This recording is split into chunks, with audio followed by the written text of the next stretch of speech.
How's everyone doing? I had my open house yesterday. I got all the. I didn't get the 8010 out. It was the only one that's missing. Had a pretty good turnout. We had 100 and some people come through and plenty of food, so I guess we can call it a win. I've been wanting to do a video like this for a while. There's a lot of people that they enjoyed Alice back in the day and used to run it, and they can't get out much and get to shows, and they like watching YouTube videos. And few that come to mind, Shameless, he was on the Allis-Chalmers forum. He passed away here this last year, I think it was. And a buddy of mine, CJ Sachs, he's a fairly young guy that was killed in a farming accident. Semi-rear-ended his 8050. And he'd always wanted to get down and see the prototypes, and fortunately it never happened. So I'm going to go through the tractors I got out. Wasn't really able to get them cleaned up. Kind of ran out of time. I'm a one-man show on stuff. But I think people really enjoyed it, and I hope anybody that watches it, this video, enjoys it too. So let's start out with, we've got a late 1983 8030. I've done a video on this tractor. Picked this up out of from Wells Implement in Nebraska, Plymouth, Nebraska, I think it was. Needed a motor on it. We got a motor put in it, and had a few other issues we had to get straightened out. But I've been using it a little bit on some stuff here and there, trying to get broke in, and it's not a main workhorse yet. I've got cab kit to do and some other things, but it's not too bad of a tractor. Decals are really, this tractor I'd think had been shedded fairly well, and these were replacement decals, and they're really going to crap fast. But yeah, it's going to be I think it's going to be a good tractor. This here is a 950, if I'm correct, plow that I picked up out of Montana. And it's adjustable.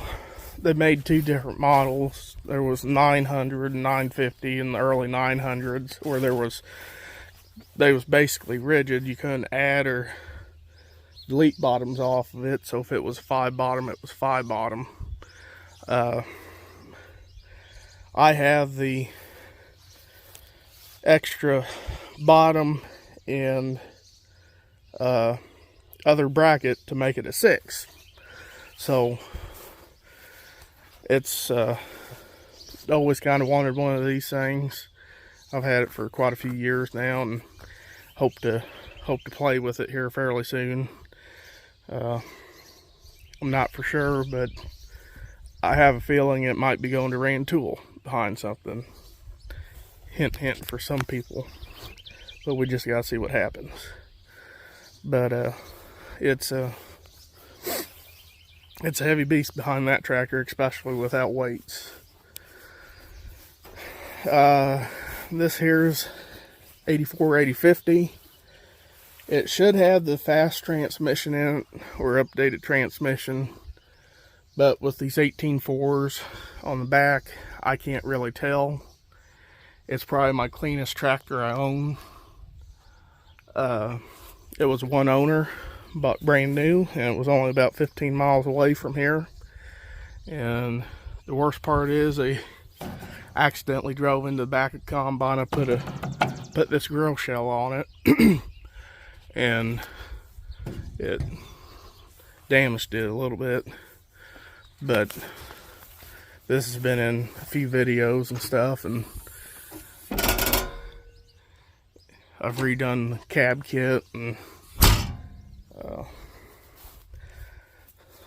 I mean, my wish is it's going to get 20.8s on it here one of these days, and in a third remote. It's the only tractor I've got that's only got 2 remotes on it, and makes a difference with this drill. This here's my main workhorse. It's an 85 8070. Bought this out of Gallatin, Missouri. It was in the boneyard, came off a dairy farm. They had the transmission on it was burnt up. It's 50 to the last one ever made, and I think it's probably got total hours 14,000 hours on it. I mean, that tractor's probably one of the nicest tractors I got. I mean, it's the best running tractor I got, honestly, but it doesn't look the best. 40 foot 1300 series, later 1300 series field cultivator, where it double folds in on itself. Early ones folded straight across. Picked this one up out of Kansas,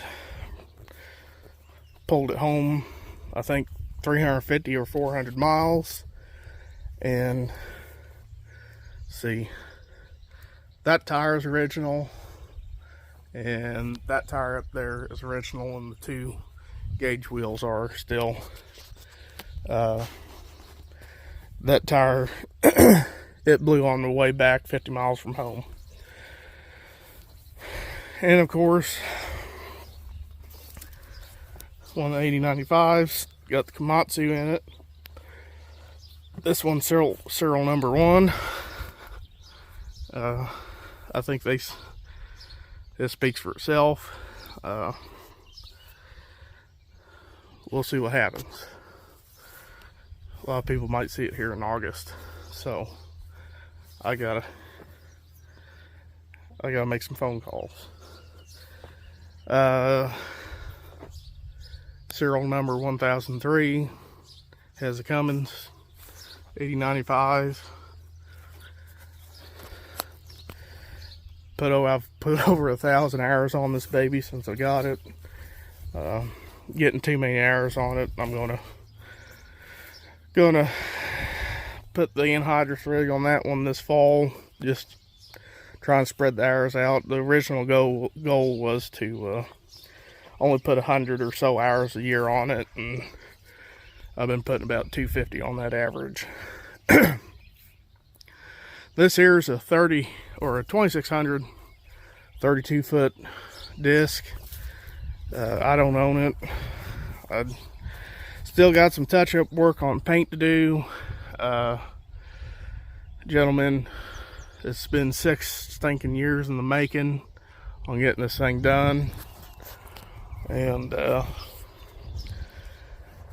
funny story is that this thing came from Sydney, Nebraska.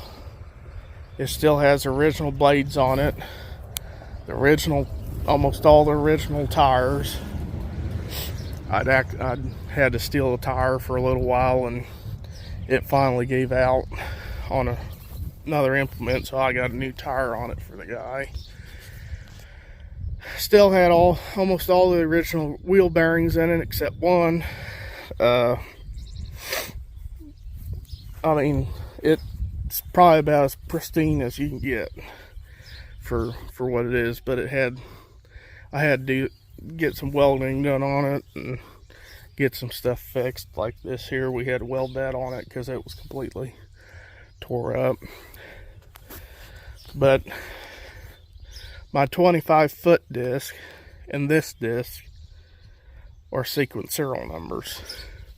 They came off the line, one right after another. And my 25 footer it was sold new out in Austin, Indiana. And this was sold new out in Sydney, Nebraska. 1,500 miles apart. And my idea is, what are the odds of both of these discs kind of end up in the same area? I mean, it's crazy. And I just noticing something up there. That bar's too long. That's not right.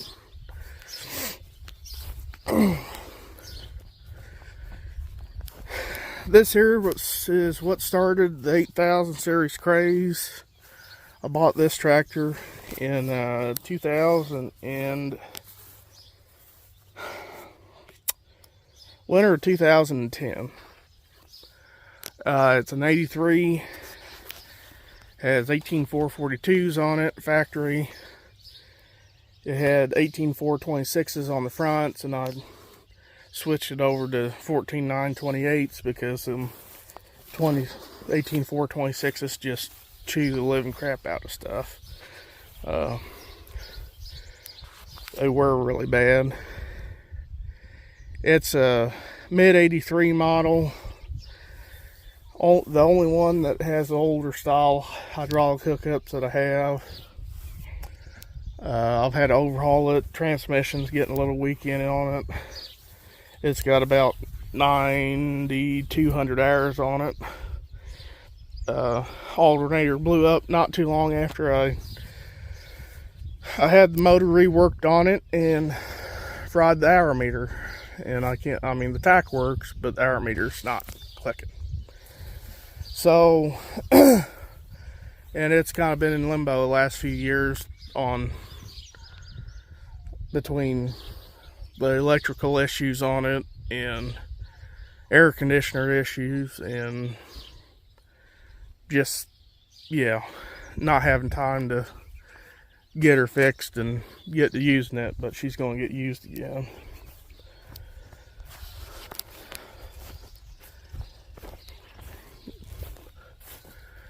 I've done a video on this tractor. It's an 83, 6080. She's rough. I bought her for project. It's got almost 11,000 hours on it on a working tack. And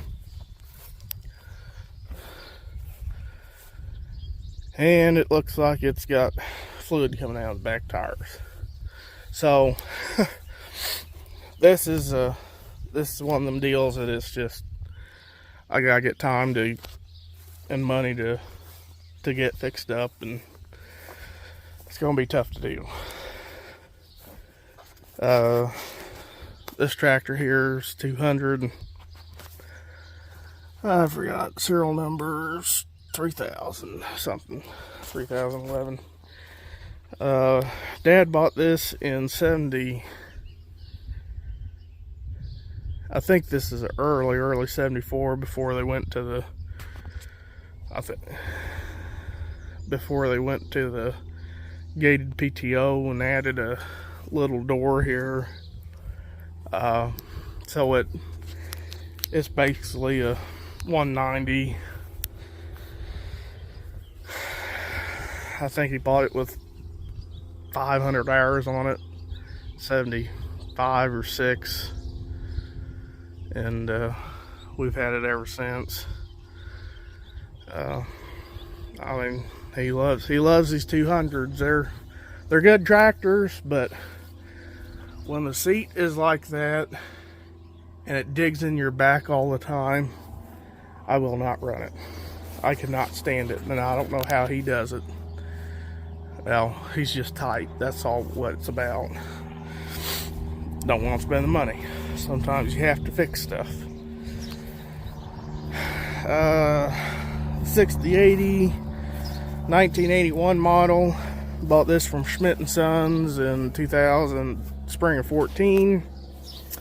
Had 4,500 original hours on it. Was told the hour meter didn't work, got it home, and she was ticking right along. And it's ticked right along ever since. It's got 5589 on it. I put about 1,100 hours on it. It just needs leaks and stuff fixed. I mean, this tractor, I don't know. The 6080s were heck of a good tractor.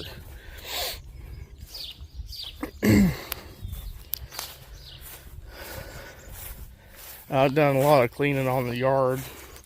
This is the best the yard's looked in years, because that had there was stuff everywhere, and just kind of tired of it.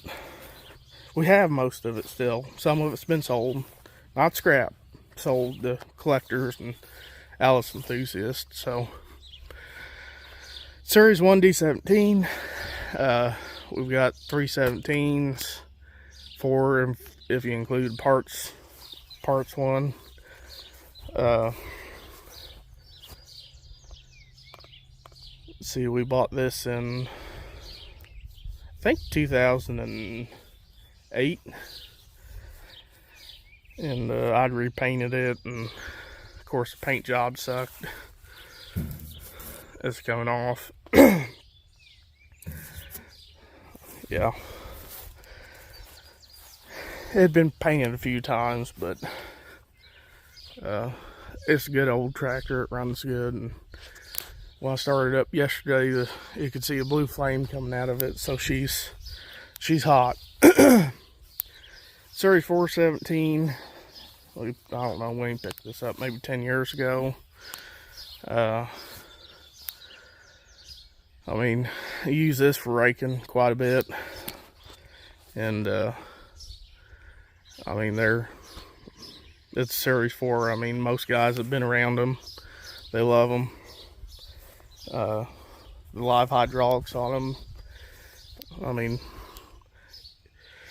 a lot of deer guys, before they switched to deers, I mean, they probably got a Series 4 someplace. Most of them do. D15 Series 2, I don't know, he picked this up about 9 years ago maybe. Pretty nice original tractor. I got a waxer again. Handiest little, I think they're about the handiest maneuverable tractor you can ever buy with horsepower. I mean, it just seems, I mean, it just goes places, and it's got power to do it. So I don't know, honestly, I like the D19 and stuff, because it's just kind of that big tractor in the D series, other than 21. But you know, it all look the same. But this 15's, I think this and the 19's probably going to tie for, they both have the good qualities, but they're going to tie for, in my book, sort of 17. And then this is something new I haven't done a video on. It's a 200-gallon Allis sprayer made by Han. It was one owner. Picked this up this spring down at a Stover. Lucky enough, I was just old college guy knew, sent it to me. And said, have you ever seen one of these? Or you know what it is? Yeah, I know what it is. And I asked him, I'm like, you gonna buy it? No. I said, well, if you ain't buying it, I'm getting hold of the guy. And lucky enough, I was the first guy to message him, because I gave $300 for it. I got to get her inside. She's been probably outside, always been shedded. So it's gonna go inside after, when I put everything away, the next day or two. Yeah, I was tickled to death to pick this thing up. I'm going to actually use this thing. I'm going to put all new hoses and stuff on it, and got to put a pump and use it to spray pasture with. But Han made these, I don't know how many years they made them. I think they made spray stuff about 10 years for Alice, and Alice made some of their own beforehand, Laporte stuff, but it's kind of real hard, you know, this stuff's kind of pretty hard to find. So, just lucky it was fairly close to home, and it was a nice little Sunday trip, and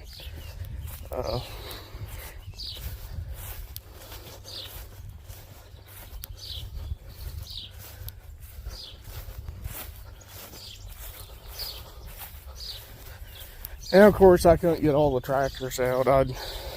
I worked my butt off last few days and cleaning stuff. There's that 12-row 3-point planter. If somebody wants that thing, I'd take $600 for it. I saved it from going to scrap iron and getting made into a John Deere. We can't allow that. I mean, lift assist wheels, they're worth, if somebody just needs those lift assist, I mean, it's worth that money, because you can't make those for that. And kind of last two items on it, 4W305, it's basket case, basically needs everything. Motor, needs to look at, I need to look in transmission, tires, you name it, it's gonna get it all. New cab floor. It's an 85. I forget which one. 1362. So it's, if I remember right, it's not a real late, it's kind of earlier on 85, but in 84 they changed transmission speeds on them, and so it does have a faster transmission. But yeah, that's a project. And last thing is this 7GB that I picked up. Finally, well, it's leaking. Gosh dang it. I gotta figure out what's going on. There was 3 leaks on it I had to fix. I gotta see what that is now. And that's a pain fixing all that stuff underneath there. But this kind of original 1,000 hour ish, 1,100 hours. I think what's happened is the hour meters got unplugged, and that's what's not counting right now. But you can tell it doesn't have the slop in the bucket and stuff, and in the wear, and I got some fixing to do on it, and just odds and ends, and hopefully I can play with it some more this winter. Dropped my phone. Small tour of what I had out. Hopefully, I'm debating. I kind of did this for the go-to, because the go-to starts today, the 19th, in Lathrop. If anybody sees this, want to come by and look at stuff, they can. They're more than welcome. Somebody's going to be around the farm, I think. I'm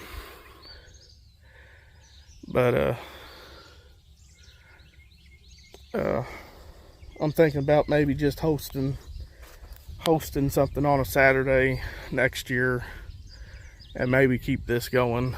I've got some really neat stuff coming in that I hadn't got home yet, and I mean, with the turnout, I think I could do it again. So just like, I'd like to get a few more Alice guys through if I could, but like I said earlier, I think I had a really good local turnout, and I think everybody enjoyed the food, and appreciate everybody that came, and I guess we'll go from there, but we'll see what happens for next year. If I do something, it'll probably be mid-July on a Saturday. That way people's off work, and might have a little bit better deal and just, you know, specifically do a tractor show, because I did not have everything out. There was at least 6 tractors I was wanting to get out, and they're not out. So, but hope everybody stays safe. Have fun at the go-to, and we'll see you on the next video. Should be getting one here with wheat harvest if I can ever get the motor and combine. So, wheat's ripe and I'm waiting on a surface truck. So, thanks for watching. We'll see you on the next one.